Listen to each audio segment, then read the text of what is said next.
ನಮಸ್ಕಾರ. ನಾನು ನಿಮ್ಮ ಗೈನಕಾಲಜಿಸ್ಟ್ ಡಾಕ್ಟರ್ ನಿಖತ ಯರ್ಷಿ, Sridevi city hospital, first cross, MG road, ತುಮಕೂರಿಂದ ಮಾತಾಡ್ತಾ ಇದ್ದೀನಿ. ಮೆನೋಪಾಸ್ ಅಂದರೆ ಏನು? ಮೆನೋಪಾಸ್ ಅಂದರೆ ಪೀರಿಯಡ್ಸ್ ನಿಂತಾದ್ಮೇಲೆ ಆ ಫೇಸ್ ಅನ್ನ ಮೆನೋಪಾಸ್ ಅಂತೀವಿ. Stoppage of the menstrual cycle in a female is called menopause. Menopause ಬಗ್ಗೆ ಆಲ್ರೆಡಿ ನಮಗೆ ಸುಮಾರು ಮಾಹಿತಿ ಇದೆ. And so many people speak about it openly. ಈಗ ನಿಮ್ಮ ಗೈನಕಾಲಜಿಸ್ಟ್ ಆಗಲಿ, ಇಲ್ಲ ನಿಮಗೆ ಮುಟ್ಟು ನಿಂತಾದ್ಮೇಲೆ ನೀವು ಡೆಫಿನೆಟ್ಲಿ ನಿಮ್ಮ ಗೈನಕಿಗೆ ಭೇಟಿ ಆಗ್ತೀರಾ. ನಿಮ್ಮ ಮನೆಯಲ್ಲಿ ನಿಮ್ಮ ಅಕ್ಕ ಇರ್ಬೋದು, ನಿಮ್ಮ ತಾಯಿ, so you have seen them. But what is perimenopause? ನಮ್ಮ ದೇಹದಲ್ಲಿ ಯಾವುದು ಚೇಂಜ್ ಏನಿರುತ್ತೆ ಸಡನ್ ಆಗಿ ಆಗುದಿಲ್ಲ. ಹೇಗೆ ನಾವು BP, ಶುಗರ್ ಒಂದಿನದಲ್ಲಿ ಬರುವುದಿಲ್ಲ. It is over the period of years that these changes happen. Same way menopause ಪಟಕ್ ಅಂತ it will not stop. On off button ಇಲ್ಲ ನಮ್ಮ ಬಾಡಿಯಲ್ಲಿ. ಆನ್ ಆದರೆ ಆನ್, ಸ್ಟಾಪ್ ಆದರೆ ಸ್ಟಾಪ್ ಅಂತ ಇಲ್ಲ. It will take change. ಈ ಪೆರಿಮೆನೋಪಾಸ್ ಅಂದ್ರೆ ಮೆನೋಪಾಸ್ ಆಗೋಕ್ಕಿಂತ ಮುಂಚೆ ನಮ್ಮ ದೇಹದಲ್ಲಿ ಏನೇನು ಚೇಂಜಸ್ ಆಗುತ್ತೆ ಅದರ ಬಗ್ಗೆ ನಾನು ಮಾಹಿತಿ ಕೊಡಕ್ಕೆ ಇದು ಸ್ಪೆಷಲ್ ವಿಡಿಯೋನ ನಾವು ಮಾಡಿದ್ದೀವಿ. So this is 5 years to 10 years ಸಮಯ ಇದೆ ನಿಮಗೆ ಟು ಅಂಡರ್ಸ್ಟ್ಯಾಂಡ್ ಯುವರ್ ಬಾಡಿ. ನಿಮ್ಮ ದೇಹದಲ್ಲಿ ಏನು ಆಗ್ತಾ ಇದೆ, ಈ ಚೇಂಜ್ ಅನ್ನು ಅರ್ಥ ಮಾಡಿಕೊಂಡು ಈ ಚೇಂಜಸ್ ನಾವು ಅಯ್ಯೋ ಆಯ್ತಪ್ಪ ಮೆನೋಪಾಸ್ ಮುಗ್ದೇ ಹೋಯ್ತು ಅಂತ ಅನ್ಕೊಳ್ಳೋದಲ್ಲ. ಬಟ್ ಅಂದ್ರೆ ನಿರೀಕ್ಷಣೆ, ಈ ನಿರೀಕ್ಷೆಯ ಕ್ಷಣ ಇದು. ಮೆನೋಪಾಸ್ ಆಗುವ ನಿರೀಕ್ಷೆಯ ಕ್ಷಣದಲ್ಲಿ ನಾವು ಏನೇನು ಚೇಂಜಸ್ ಅನ್ನ ಮಾಡ್ಕೊಳ್ಬಹುದು. So that this menopause is also beautiful for us and we accept it wholeheartedly. So basically 35 ವರ್ಷ ಆದ್ಮೇಲೆ we can expect menopausal changes. ಕೆಲವರು ಫ್ಯಾಮಿಲಿ ಮೆಂಬರ್ಸ್ ಅಲ್ಲಿ 5 to 10 years it may go, or 5 years it may go. First change ಏನಂದ್ರೆ bleeding time ಏನಿರುತ್ತೆ 5 days ಇದ್ರೆ 3 days ಆಗುತ್ತೆ. Bleeding ಸೈಕಲ್ದು length ಏನಿದೆ ಕಡಿಮೆ ಆಗ್ತಾ ಬರುತ್ತೆ. ಕೆಲವರಲ್ಲಿ ಇರ್ರಾಷನಲ್ ಬ್ಲೀಡಿಂಗ್ ಅಂತ ಹೇಳ್ತೀವಿ, ಜಾಸ್ತಿ ಬ್ಲೀಡಿಂಗ್ ಆಗಬಹುದು. ಕೆಲವರಲ್ಲಿ ಸ್ಪಾಟಿಂಗ್ ಆಗ್ಬೋದು, 45 days, 14 days, 15 days ವರೆಗೂ ಸ್ಪಾಟಿಂಗ್ ಆಗ್ಬೋದು. ಏನೇನು ಚೇಂಜಸ್ ಆಗುತ್ತೆ ಅಂದ್ರೆ ಒಂದು bone changes, very important bone changes. ಮಂಡಿ ನೋವು, ಬೆನ್ನು ನೋವು, ಕುತ್ತಿಗೆ ನೋವು, ಇದೆಲ್ಲ ಶುರು ಆಗುತ್ತೆ. You cannot sit for longer time. ನಿಮಗೆ ಗೊತ್ತಾಗುತ್ತೆ, ಮುಂಚೆ ನಾನು ಆರಾಮಾಗಿ ಕೆಲಸ ಮಾಡ್ತಾ ಇದ್ದೆ, ಈಗ ಯಾಕೆ ಚಿಕ್ಕ ಪುಟ್ಟ ನೋವುಗಳು ಅದು ರಾತ್ರಿ ಮಲಗೋ ಟೈಮಲ್ಲಿ ಬರುತ್ತೆ. ಪೀರಿಯಡ್ಸ್ ಟೈಮ್ನಲ್ಲೂ ನಾವು ಈ ನೋವುಗಳನ್ನ ಅನುಭವಿಸ್ತೀವಿ. ಮತ್ತೆ ಫುಲ್ ಡೇ ವರ್ಕ್ ಮಾಡ್ತೀವಿ, ಸಾಯಂಕಾಲ ಬರ್ತಾ ಬರ್ತಾ ಬರ್ತಾ ಈ ಮಂಡಿ ನೋವೆಲ್ಲ ಶುರು ಆಗುತ್ತೆ. So this is way the body is telling that there are some body bone changes which are going on ನಮ್ಮ ದೇಹದಲ್ಲಿ. Very important is brain changes. ಎಲ್ಲ ಪೇಷಂಟ್ ಹಸ್ಬೆಂಡ್ ಬಂದು ಹೇಳೋದೇ ಇದೆ, there are so many changes in the behaviour in my wife ಅಂತ. ಏನದು changes ಅಂದ್ರೆ vital fogginess of the brain, ಅಂದ್ರೆ ಮಂಜುತನ. ಏನೋ ಕೆಲಸ ಮಾಡಕ್ ಹೋಗಿರ್ತೀವಿ, ಮರ್ತೋಗ್ಬಿಡ್ತೀವಿ. We females are known for multi tasking. ಅಂದ್ರೆ ನಾವು ಒಂದೇ ಟೈಮಲ್ಲಿ 4-5 ಕೆಲಸ ಮಾಡ್ತೀವಿ and we take it like our pride. ಅದು ಈಗ ಕಡಿಮೆ ಆಗ್ತಾ ಬರುತ್ತೆ. ರೂಮಿಗೆ ಹೋಗಿರ್ತೀವಿ, ಏನೋ ತರಕ್ಕೆ ಮರ್ತೋಗ್ಬಿಡ್ತೀವಿ, ಯಾರು ಸಿಗ್ತಾರೆ ಮಾರ್ಕೆಟಲ್ಲಿ, ಹೆಸರು ಮರ್ತೋಗ್ಬಿಡ್ತೀವಿ. All this is brain fogginess because of the hormonal changes going on. Next ಬಂದ್ಬಿಟ್ಟು ನಮ್ಮ ಲಿಪಿಡ್ ಪ್ರೊಫೈಲ್, ಬೊಜ್ಜಿನ ಅಂಶ ಏರುಪೇರು ಆಗುತ್ತೆ. ಅಂದ್ರೆ ನಮ್ಮ ದೇಹದಲ್ಲಿರೋ ಒಳ್ಳೆ ಕೊಲೆಸ್ಟ್ರಾಲ್ ಎಲ್ಲ ಜಾಸ್ತಿ ಆಗೋ ಸಮಯ ಇದು. ಯಾಕಂದ್ರೆ ನಮ್ಮ ಹಾರ್ಮೋನ್ಸ್ ಕಡಿಮೆ ಆಗುತ್ತೆ.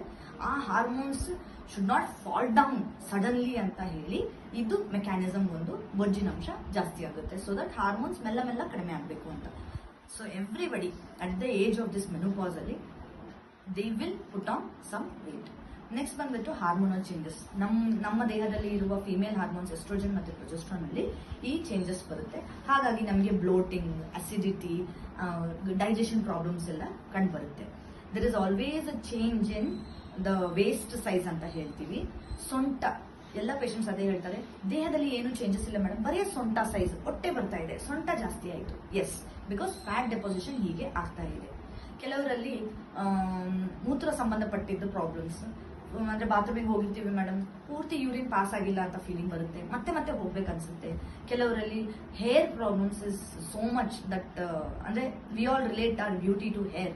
ಸೊ ಪೇಷಂಟ್ಸ್ ಫಸ್ಟ್ ಪ್ರಾಬ್ಲಮ್ ಇದೆ, ನನ್ನ ಕೂದಲು ವಾಲ್ಯೂಮ್ ಕಡಿಮೆ ಆಗಿದೆ, ತುಂಬಾ ಹೇರ್ ಫಾಲ್ ಆಗ್ತಾ ಇದೆ, ಮತ್ತೆ ಹೇರ್ ಟೆಕ್ಸ್ಚರ್ ಏನಿದೆ ಕಡಿಮೆ ಆಗಿದೆ, ಶೈನ್ ಹೊರಟೋಗ್ಬಿಟ್ಟಿದೆ, ಸ್ಕಿನ್ ನಲ್ಲಿ ಡಾರ್ಕ್ ಪ್ಯಾಚಸ್ ಬರ್ತಾ ಇದೆ, ಪಿಂಪಲ್ಸ್, ಕೈಯಲ್ಲಿ ಪಿಂಪಲ್ಸ್, ತೋಳಲ್ಲಿ, ಕಾಲಲ್ಲೆಲ್ಲ ಪಿಂಪಲ್ಸ್ ಬರ್ತಾ ಇದೆ.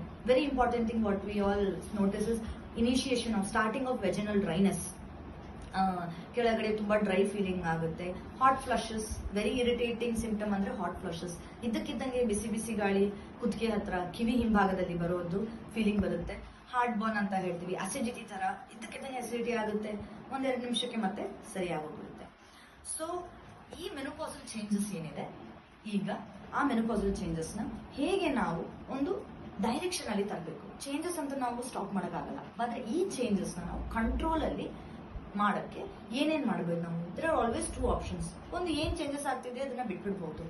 How the body wants to take the change. ನಾವು ನಮ್ಮ ಪಾಡಿಗೆ ನಾವು ನಮ್ದು ಊಟ ಎಲ್ಲ ಮಾಡ್ಕೊಂಡು ಎಕ್ಸರ್ಸೈಸ್ ಇದೆ ಜೀವನ ಮಾಡಿದ್ರೆ ಏನಾಗುತ್ತೆ, ಬಿಕಾಸ್ ಆಫ್ ದೀಸ್ ಚೇಂಜಸ್ ನಮ್ಮ ಬೋನ್ಸ್ ವೀಕ್ ಆಗ್ತಾ ಬರುತ್ತೆ. ಡಯಾಬಿಟಿಸ್ ರಿಸ್ಕ್, BP ರಿಸ್ಕ್, ಮತ್ತೆ ಹೇಗೆ ನಮ್ಮ ವೇಸ್ಟ್ ಸೈಜ್, ಸೊಂಟ ಅಳತೆ ಹೇಗೆ ಜಾಸ್ತಿ ಆಗ್ತಾ ಹೋಗುತ್ತೋ ಹಂಗೆ ನಮ್ಮ ಕ್ಯಾನ್ಸರ್ ರಿಸ್ಕ್ ಜಾಸ್ತಿ ಆಗ್ತಾ ಹೋಗುತ್ತೆ. ಆನ್ ದ ಅದರ್ ಹ್ಯಾಂಡ್, ಈ ಪ್ರಿಪರೇಷನ್ ಪೀರಿಯಡ್ ಅಲ್ಲಿ ನಮ್ಮ ಮಕ್ಳಿಗೆ ಹೇಳ್ತೀವಿ, ಎಕ್ಸಾಮ್ ದಿನ ಓದೋದಲ್ಲ, ಎಕ್ಸಾಮ್ಗಿಂತ ಮುಂಚೆ ಎಷ್ಟು ಚೆನ್ನಾಗಿ ನಾವು ಪ್ರಿಪೇರ್ ಆಗ್ತೀವೋ ಅಷ್ಟು ಚೆನ್ನಾಗಿ ನಾವು ಎಕ್ಸಾಮ್ ಕೊಡ್ತೀವಿ. So this is your preparation time for your menopause. ಈ ಸಮಯದಲ್ಲಿ ಇದು 5 to 10 years ಅಲ್ಲಿ ನೀವು ಕೆಲವು ಚೇಂಜಸ್ ಮಾಡಿದ್ರೆ ನಿಮ್ಮ ದಿನನಿತ್ಯ ಜೀವನದಲ್ಲಿ definitely you will be able to face menopause with a smile. So what are the changes ಅಂದ್ರೆ, ವೇಟ್ ಗೇನ್ ಆಗೇ ಆಗುತ್ತೆ ಈ ಸಮಯದಲ್ಲಿ, because we just now said because of the hormonal changes fat deposition ಆಗೇ ಆಗುತ್ತೆ. So because you have put on weight, this is a good reason for you to start exercising, and exercise is the only thing which is going to help you. ಏನಪ್ಪ ದಿನ exercise ಮಾಡಬೇಕಾ? ಯಾಕಂದ್ರೆ ನಮ್ಮ ಕಲ್ಚರಲ್ಲಿ exercise ಟ್ರೆಂಡೇ ಇಲ್ಲ. So ದಿನ so ಈ ಟೈಮಲ್ಲಿ ನಮಗೆ ವೇಟ್ ಗೇನ್ ಆಗೋದು ಸಾಮಾನ್ಯ, we know it. So this is a very good reason for us to start weight loss. Weight loss ಅಂದ್ರೆ we are training our body for a change. So ನಾವು ಜಿಮ್ಮಿಗೆ ಹೋಗಿ ವೇಟ್ಸ್ ಲಿಫ್ಟ್ ಮಾಡಬೇಕು ಅಂತ ಅಲ್ಲ. 3 days in a week, hardly 3 days in a week, let us dedicate for this weight loss journey. So how to do? 1 day yoga, 1 day ಅಂದ್ರೆ 1 hour ಯೋಗ session ಮಾಡ್ಕೊಳ್ಳಿ. 1 hour weight training. If you are a gym person, please join a gym. And 1 hour we can do is cardio. Cardio ಅಂದ್ರೆ running ಆಗಿರ್ಬೋದು, jogging ಆಗಿರ್ಬೋದು, cycling ಆಗಿರ್ಬೋದು, swimming ಆಗಿರ್ಬೋದು. So slow and steady. ನಾನು ಮತ್ತೆ ಹೇಳ್ತಾ ಇದ್ದೀನಿ, we want the weight to be consistent. We have no intention to become to lose weight or calories. Next is brain fogginess. ಇದನ್ನ ಹೇಗೆ ಕಡಿಮೆ ಮಾಡಬೇಕು ಅಂದ್ರೆ, task training, a new hobby. ನೀವು ಇಫ್ ಯು ಆರ್ ಇಂಟ್ರೆಸ್ಟೆಡ್, ಇವಾಗ ಎಷ್ಟೊಂದು online sessions ಇದೆ, singing, dancing ಎಲ್ಲ. So you should learn a new hobby, so that brain needs a new thing. There are some chemical changes which can be changes ಅನ್ನ ನಾವು stop ಮಾಡೋಕ್ಕಾಗಲ್ಲ, but ಈ changes ನ ನಾವು ಸ್ಲೋ ಡೌನ್ ಹೇಗೆ ಮಾಡ್ಬೋದು ಅಂದ್ರೆ by a new hobby.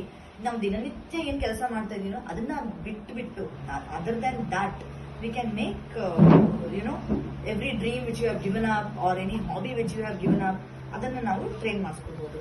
Because mental health is a very long journey. Mental health problems ಏನಿದೆ, as diabetes and hypertension ಇವತ್ತಿನ ನಾಳೆಯಿಂದ ಶುರು ಆಗಲ್ಲ. Mental health is a problem which has occurred because of ages of your brain suffering from some changes in the body. So ಆ mental health changes ನ ನೀವು ತಡೆಗಟ್ಟಿಸಬೇಕಂದ್ರೆ start a hobby, start something which can relax your brain. Third ಬಂದ್ಬಿಟ್ಟು we have to eat healthy. ಈಗ ನಾನು ಇದು ತಿನ್ನಲ್ಲ ಅದು ತಿನ್ನಲ್ಲ ಡಯಟ್ ಅಂತ ನಾವು ಮಾಡೋದು, this is not the time. But what to include in our diet, definitely ನಮಗೆಲ್ಲರೂ ಗೊತ್ತಿದೆ what is the healthy food ಅಂತ. But what to include in our diet ಅಂದ್ರೆ ಗೋಡಂಬಿ, ದ್ರಾಕ್ಷಿ ಇರಬಹುದು, ಕಡಲೆ ಬೀಜ, ಇದನ್ನೆಲ್ಲ ಇದರಲ್ಲಿ ಏನು ನಮ್ಮ ವಿಟಮಿನ್ಸ್ ಎಲ್ಲ ಇರುತ್ತೆ, that will help us to the symptoms of menopause ನ ಕಡಿಮೆ ಮಾಡ್ತಾರೆ. ಮತ್ತೆ ರೂಟ್ ವೆಜಿಟೇಬಲ್ಸ್ ಅಂತ ಹೇಳ್ತೀವಿ, ಅಂದ್ರೆ ಮಣ್ಣು ಕೆಳಗಡೆ ಬೆಳೆಯುವ vegetables. It may not be carrot, beetroot ಅಂತ ಹೇಳ್ತಾ ಇಲ್ಲ ನಾವು, ಆಲೂಗಡ್ಡೆ ಅಂತ ಹೇಳ್ತಾ ಇಲ್ಲ. ಸವರ್ಣಗಡ್ಡೆ, ಅರವಿ, ಮತ್ತೆ ಬಾಳೆಕಾಯಿ, ಮತ್ತೆ ಸಿಹಿ ಗೆಣಸು, ಇದನ್ನೆಲ್ಲ ನಾವು ಅಟ್ಲೀಸ್ಟ್ ವೀಕ್ಲಿ ಒಂದು ಸೇವನೆ ಮಾಡಿದ್ರೆ ಇದರಿಂದ ಏನು ವಿಟಮಿನ್ಸ್ ಇದೆಯೋ ಇದನ್ನೆಲ್ಲವೂ ನಮ್ಮ ಮೆನೋಪಾಸಲ್ ಚೇಂಜಸ್ ಗೆ ತಡೆಗಟ್ಟಕ್ಕೆ ಹೆಲ್ಪ್ ಮಾಡುತ್ತೆ. Again very important thing is, menopause ಅಂದ್ರೆ ಏನೋ ಮುಗ್ದು ಹೋಗ್ತಾ ಇದೆ, ಸ್ಟಾಪ್ ಆಗ್ತಾ ಇದೆ, ಮುಗ್ದು ಹೋಯ್ತು ಕಥೆ ಅಂತ ಅಲ್ಲ. We have to it is another part. ಯಾಕಂದ್ರೆ ಮೆನೋಪಾಸ್ ಆದ್ಮೇಲೆ ನಾವು ಇನ್ನೊಂದು 20-30 ವರ್ಷ ಇರ್ತೀವಿ. ಹಂಗೆ ಮೆನೋಪಾಸ್ ಆದ ಕೂಡಲೇ ಏನು ನಮ್ಮ ಜೀವನ ಏನು ಸ್ಟಾಪ್ ಆಗ್ತಾ ಇಲ್ಲ. So let us accept menopause and let us welcome it with a smile and let us prepare hour body for this changes which is natural. ನಮ್ಮ ಅಜ್ಜಿಗಾಗಿದೆ, ನಮ್ಮ ತಾಯಿಗಾಗಿದೆ, ನಮಿಗೂ ಆಗುವಂತ ಚೇಂಜಸ್ ಇದು. ಸೊ ಈ ಚೇಂಜಸ್ ನಾವು ಹೇಗೆ ಫೇಸ್ ಮಾಡ್ಬೇಕಂತ ಇದ್ರ ಬಗ್ಗೆ ಮಾತಾಡಿದೀವಿ. ನಮ್ಮ ನೆಕ್ಸ್ಟ್ ಸೀರೀಸ್ ಅಲ್ಲಿ ನಾವು ಮೆನೋಪಾಸ್ ಬಗ್ಗೆ ಮಾತಾಡ್ತೀವಿ. Thank you.